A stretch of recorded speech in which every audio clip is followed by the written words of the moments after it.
Your property just had the most boring floor plan in the world, in Australia.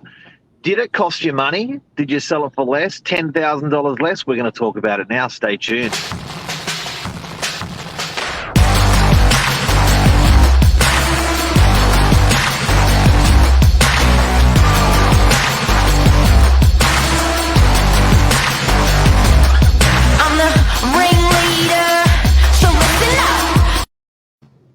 Good morning. I always sing the theme song every time it plays. It's my morning ritual.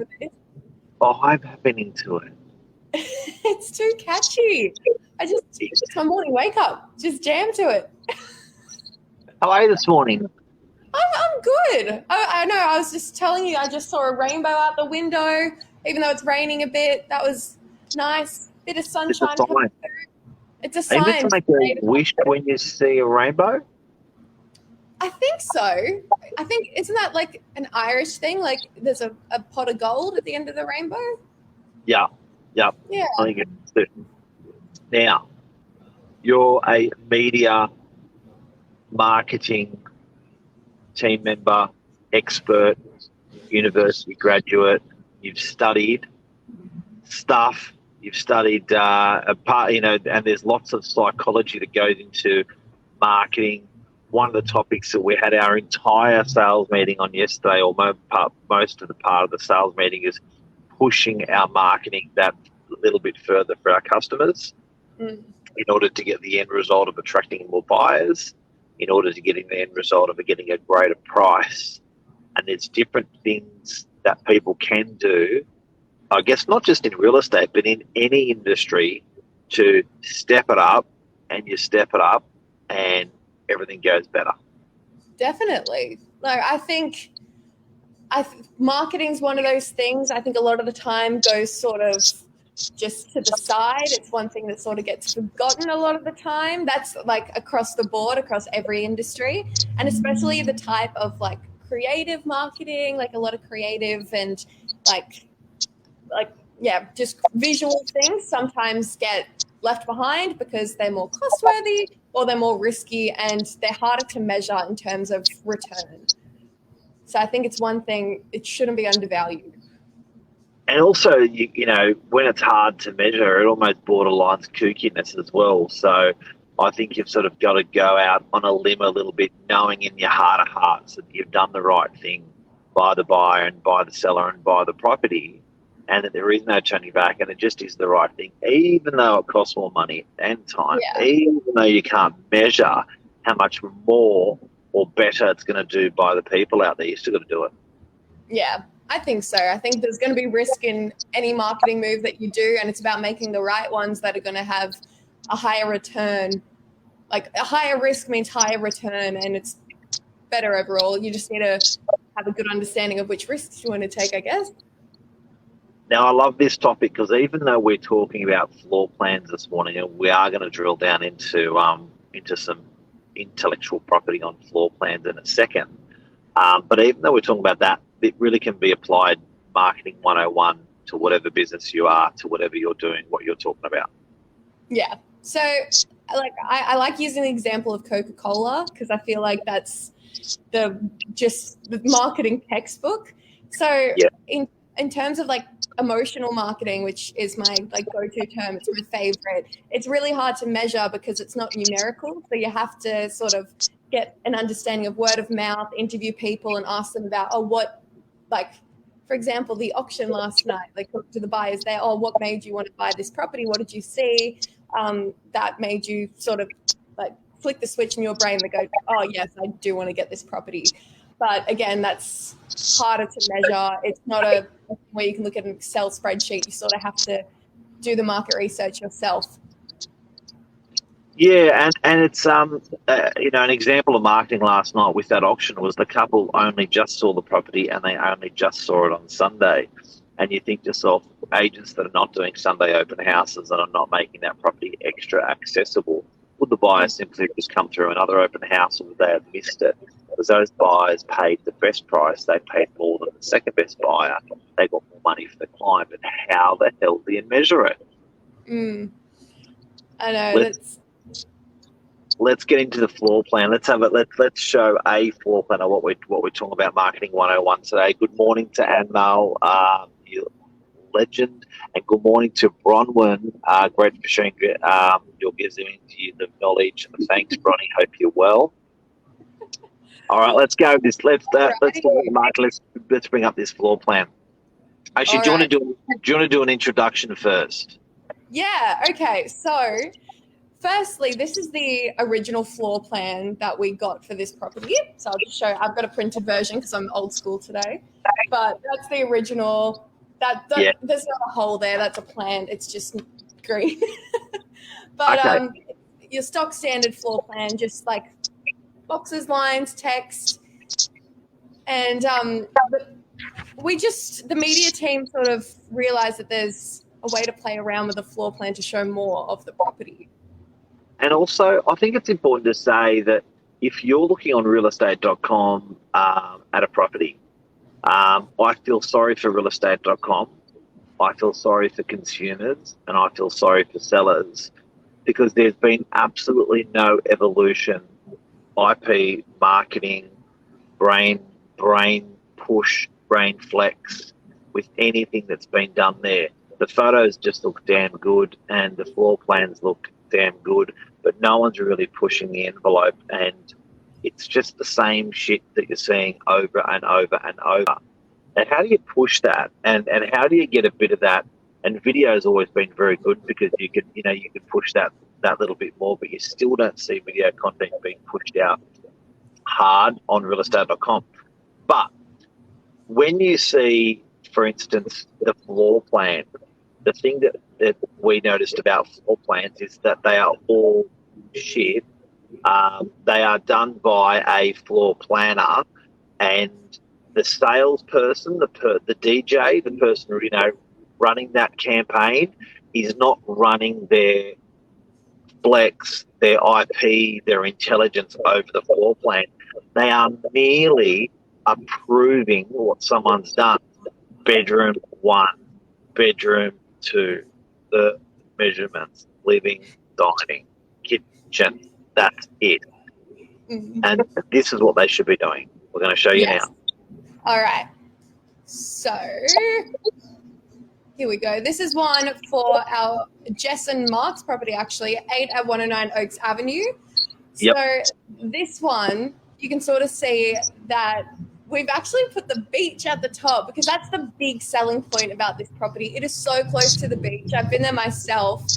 And if I was just looking at this floor plan, yeah, I would know sort of where the beach was in terms of the compass, but actually looking and seeing, oh, it's 200 meters from DY Beach, and being able to look at those photos and be like, oh, the balcony, like I can sit on the balcony and feel the breeze from the ocean. It's just sort of painting, it's allowing the person to sort of sit in that floor plan more. So can we zoom up a little bit on that top left? So as a reference point, and to repeat what you're saying, that's relative to where the unit is, that's where the ocean is in that direction. And then you've written 200 meters. So it's actually just having a bit of fun with floor plans. They're telling people a little bit more, something they could have missed in there. What else have you got on this puppy? Well, even these little grey dots here, they sort of point, like, for example, you can see here there's an internal laundry, but it's also a butler's pantry with a laundry space. So even there's only so much you can say in the tiny space on the actual floor plan. So like even this, it's a full bathroom. Like you'd see that and go, oh yeah, it's a bathroom, but it's got a separate tub and a separate shower in that bathroom. So it's pretty much doing what a salesperson should do, the floor plan. So it's basically, yes, the floor plan has done a wonderful job, but then the salesperson's done their spin on it. So when the buyer is looking at it, and this is what Apple does with their products. When they package it, why are they spending so much time on packaging? It's because they want you to pull it off the shelf. They want you to be in love with the product. And that's what salespeople should be doing with their floor plans. So what else? What other annotations? Oh, this is another one. Yeah, so this one's for 208 at 1 St. David Avenue, another DY property. But this one, what the sales team wanted to do, froze for a second, is that because there's so much space on the floor plan, and sometimes you want to be able to like imagine where you'd put the furniture. So this one's a fully furnished floor plan. Yes. And so you can see like bedroom, it's got space for a full queen bed plus space for bedside tables. A guest room, you can fit a sofa bed in there.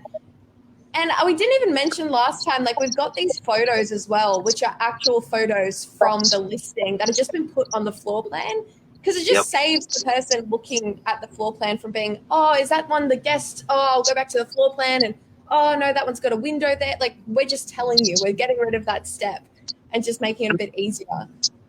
And also, Nat, I think it's good for you, like when you're a salesperson or when you're an owner looking at your floor plan, you take a lot of things for granted. You've actually been there. So you sort of assume knowledge, and that you assume consumers are going to have that knowledge that you've got. But I think that with our industry, what we've got to remember, these guys have no idea. They are sitting possibly on a computer in Singapore, or they are sitting on a computer 10 kilometres away or 5. They've never been in this unit. They have no idea what you're talking about. So you really need to push it with your floor plans. Yeah, and even from like someone working in the media team, from our perspective, having the time to sit down with a sales agent, sort of talk through the floor plan, what's like good but's not shown in the photos. It's really good, like from a marketing perspective, because then we can sort of like focus on the parts that we're not seeing ourselves, but we know are there just from having a bit of extra knowledge, just by sort of playing around with these floor plans. Yeah. Now, my question is, how much more is that floor plan going to make for the seller? I think that's a question back for you, the sales agent, Mark. I would be throwing any number around. Does anyone? But you know what? And we talked about this off air. Heart of hearts, you just know you're doing the right thing by the buyer, and you just know you're doing the right thing by the seller. You know, when you look at the shit floor plan of this property and you compare it to this floor plan of this property that we're currently looking at, if we could zoom up a bit on that puppy, you just know that you can't put a dollar figure on it, but you know it's going to make more money for the client. It's just the right thing to do. Yeah, and I love what you said about Coca-Cola. You know, Coca-Cola just tripled their sales because of some marketing they did. No one cares if they triple their sales. They just love the marketing. Yeah, so Coca-Cola, it's like they could have tripled their stock on the shelves, but if you go up to a person and say, oh, why'd you buy a bottle of Coke? They're not going to say, oh, because they tripled their stock and I saw it and like it flooded the market. You're going to say it's nostalgic, it brought back memories of going to the beach, and it's a beautiful day outside. It's that emotional like feeling you get when you see some good marketing. Yep, absolutely. So let's hey, thanks, Hethlin, for the compliments. We'll tell you in a sec how we're doing this. Okay, again, this floor plan normally would have had generally no furniture, generally bed 1, bed 2, living, dining, balcony. That's it. We have got where the ocean is there relative to the property. We have got, even though it is 500 metres away, we've made that annotation there. The photos are on there as well. The terrace is on there, floor to ceiling. This is one thing I really like about Jess actually recommended this idea, but even this little thing here, so it says potential to add a breakfast bar. So you're not just showing what's in the property now, you're showing what could potentially be in the future. And we've done this before, like we've got dotted lines showing like you can separate these rooms if you wanted to. Yeah, so a buyer may look at this floor plan and say, to expand on what you just said, a buyer may look at this floor plan and go, no, I don't like kitchens that just have a galley kitchen, which is just a galley kitchen is just a kitchen on a wall. So the salesperson has stopped that person in their tracks and said, hang on a second, just imagine you could put a breakfast bench here and create that U shape or kitchen floor plan. So it could turn a buyer that's not interested into a property to interested in a property just because of what's on the floor plan. Mm. Exactly. Like there's so much potential and there's lots of flexibility. It's just, but saying that as well, you have to be a bit cautious because you don't want to put stuff in there that is false. Like, for example, like the size of the furniture, you don't want to be putting a tiny bed in a room to make it look massive. Like, you don't want to be putting a kid's bed and not specifying. Yeah. So it's you got to be careful, but it does help add value to the floor plans. Who are we going to give the credit to for these floor plan concepts? And we're going to talk about how Kathleen wants to know about how they're being created. But first of all, who's responsible for this?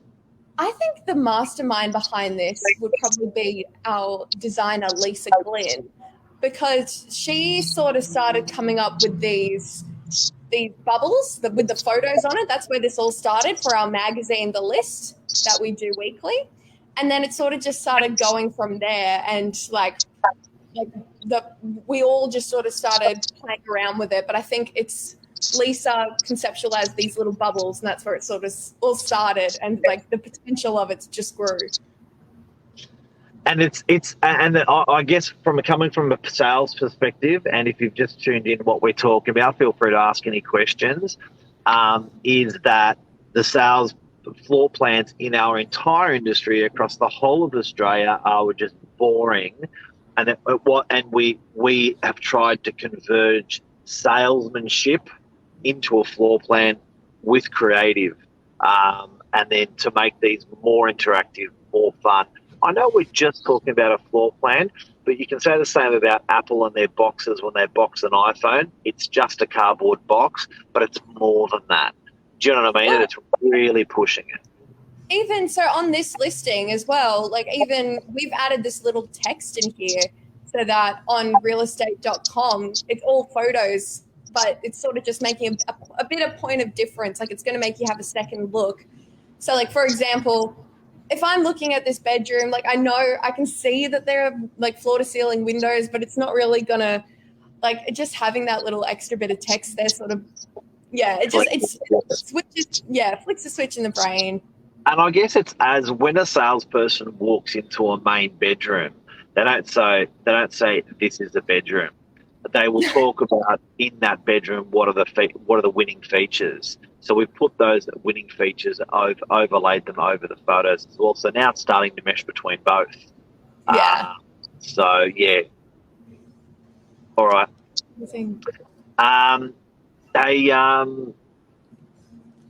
Before we go, I think we've nailed everything there. How do we do it? Just to answer a question. Like that's the big secret. I feel like we can't give away too much, but I think it's a lot of practice, a bit of Photoshop, and time. They do take time. That's one sacrifice you're going to have to make. It's not something you can make up quickly, but I think for the end goal of making this really cool, different floor plan, I think it's worth it. So we have a team of 3 in the media team here at Novak, and yeah, I think it's just time and training. That's the secret. So it's not a magic piece of software that does it all for you. It's getting together with it's integrating the salespeople, the media team, the floor plan lady, getting everyone just to push it good. Yeah, push it real good. Push it good. All right. Thank you, everyone, for watching this morning. We hope we inspired some people out there. Sometimes you think you're a bit fruity or nutty talking about just floor plans for 15 minutes, but I think it's a culmination of a whole bunch of intellectual property. Being in sales a hell of a long time, doing a degree in media, having a whole bunch of people. Just actually, that's what we're getting paid to do. We're getting paid to sell. So we know whether we've got the ability to be opposite the person in the room or got the ability to put a floor plan together really, really well, that's your job as a great salesperson. Well said. Have a good day. You too, See you, Mark. everyone. Take care. Thank you. See ya.